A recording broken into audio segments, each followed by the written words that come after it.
Бүгүнкү сабактын темасы акча, анын тарыхы.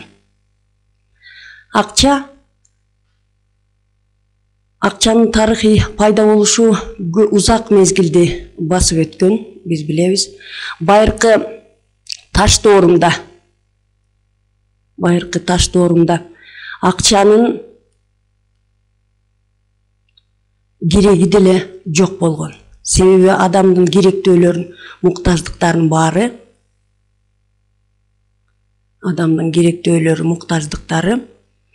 жаратылыштан алынгандыктан, башкача айтканда, тамак аш.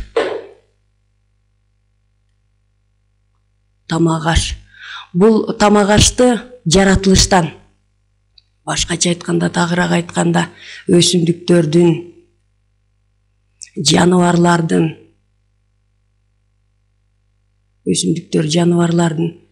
өсүмдүктөрдүн тамырынан баштап, мөмө, жемиштерин, жаныбарлардын эттери менен тамактанып келишкен.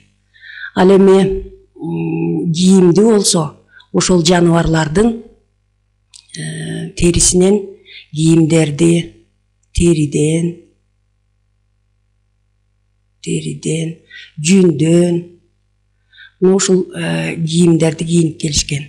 Ал эми жашаган жери болсо, үңкүрлөрдө жашап келишкен. Демек, бул мезгилде акчанын кереги деле жок болгон. Ошонун негизинде акырындык менен адамдын аң сезиминин өсүшү менен мүмкүнчүлүгүнө же болбосо жөндөмүнө жараша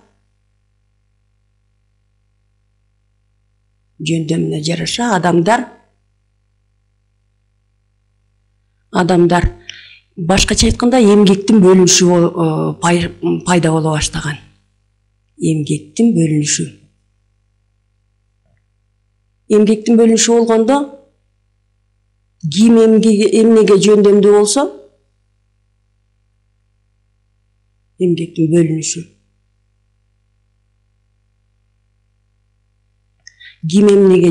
болсо, аңчылык кылууга жакшы жөндөмдүүлөр аңчылык кылышкан. Ал эми кээ бирөөлөрү болсо устачылык кылышкан. Башкача айтканда, таштан балта,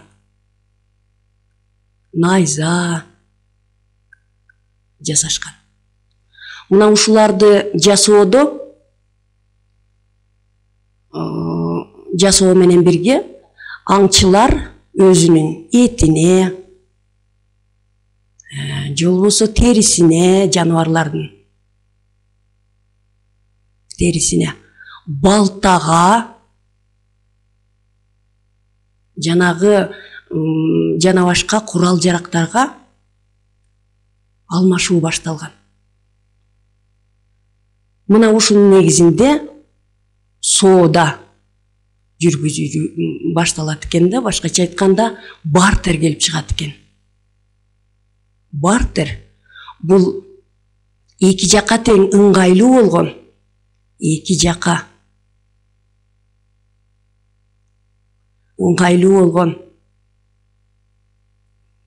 товарды товарга алмаштыруу.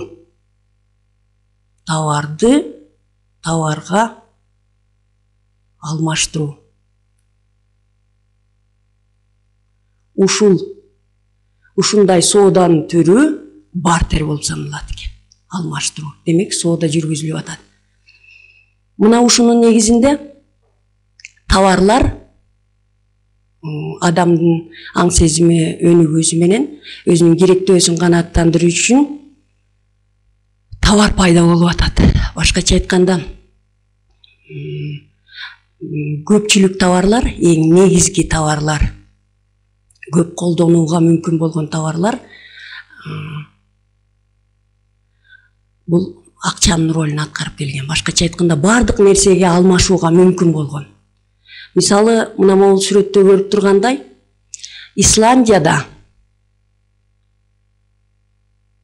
Исландияда ушул кургатылган балык акчанын ролун аткарган. Же болбосо негизги товар болгон, баардыгын алмаштырууга мүмкүн болгон. Мейли эгинге болобу, тамак ашка, кийим кечеге болобу, жана башкага алмаштырууга мүмкүн болгон. Бирок мында дагы көп кыйынчылыктар болгон.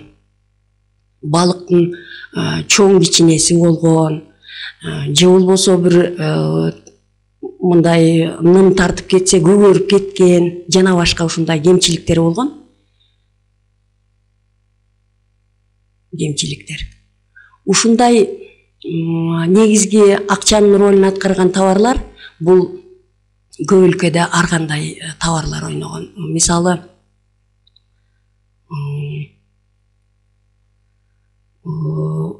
туз, көп убакыт бою көп өлкөлөрдө туз,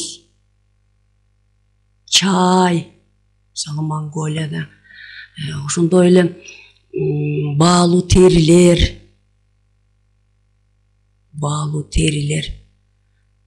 Мисалы Кыргызстанда кыргыздар тыйын чычкандын терисин көп убакыт бою негизги товар катары ошол товарды сатып алууда колдонуп келишкен. Ошондуктан тарыхта калган бул тыйын деген сөз. Ушул тыйын чычкан терисинен келип чыккан деп. Андан тышкары ракушкалар же болбосо үлүлдөр, үлүл,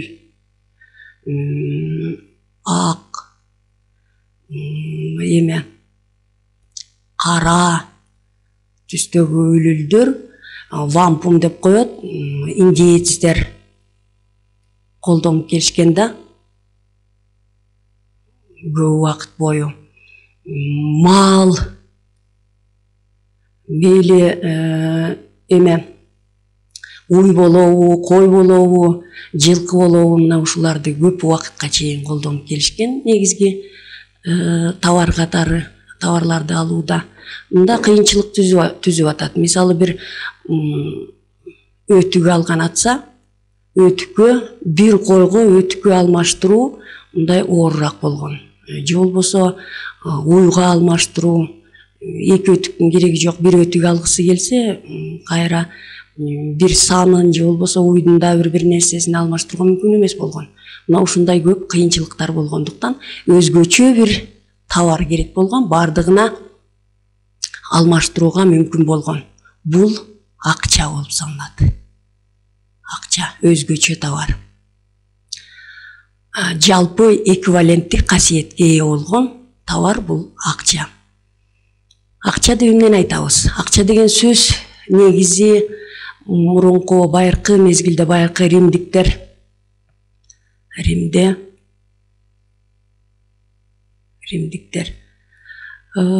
бул байыркы кудайдын өзүнүн монета кудайынын храмында, ушул биринчилерден болуп монета кудайынын храмында римдиктер ушул акча жасай башташкан да. Акчаны эмнеден жасашкан? Ар кандай баалуу металлдардан, алтындан, күмүштөн, жезден. Мына ушул монета деген сөз кайсы жерде акча жасалган акча сарайында, акча сарайы, ошондон кийин ушул сарайына жасалгандыктан ушул монета деген сөз англис тилинде. Бул акчаны түшүндүрүү, ошондон кийин ушул сөз колдонулуп калынган деп айтылып жүрөт тарыхта. Акчанын эрежесине токтолсок, акча бул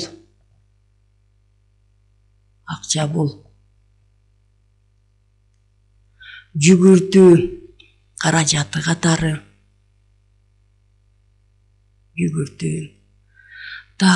Эсеп бирдиги,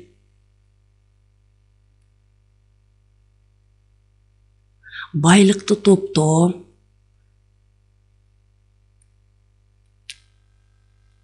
топтоо каражаты катары мамлекет тарабынан кабыл алынган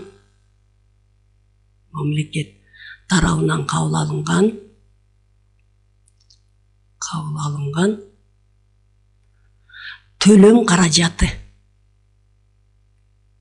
Мына ушул акчанын эрежеси болуп саналат. Төлөм каражаты акча болуп саналат. Акча негизинен кандай касиеттерге ээ болуш керек? Акчанын касиеттери.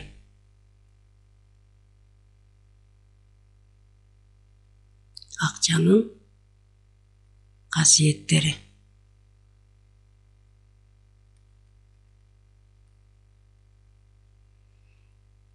Эң биринчи акча, мына биз бул жерде сүрөттө көрүп тургандай кыргыз сомун көрүп турабыз. Кыргыз сому кандай касиеттерге ээ болуш керек? 1 сомдон баштап 100 сомго чейин. Бул сомдордун чыгуу тарыхы жөнүндө дагы өзүнчө кийинки сабакта улантып сөз кылабыз. Качан кайсы мезгилде чыккандыгы жөнүндө кененирээк токтолобуз кыргыз сому боюнча. Азыр жөн гана жалпы касиеттерине сөз кылып кетели. Эң биринчи негизги касиети бул акча туруктуу болуш керек. Туруктуу. Башкача айтканда бүгүн бар, эртең жок, эртең кагаз болуп кала турган акчанын болбош керек. Туруктуу, башкача айтканда курсу же болбосо бир сатып алуучулук күчүнүн стабилдүүлүгү, туруктуулугу жөнүндө сөз болуп атат. Кийинки сабакта дагы акчанын кийинки касиеттери жөнүндө сөз кылып өтөбүз.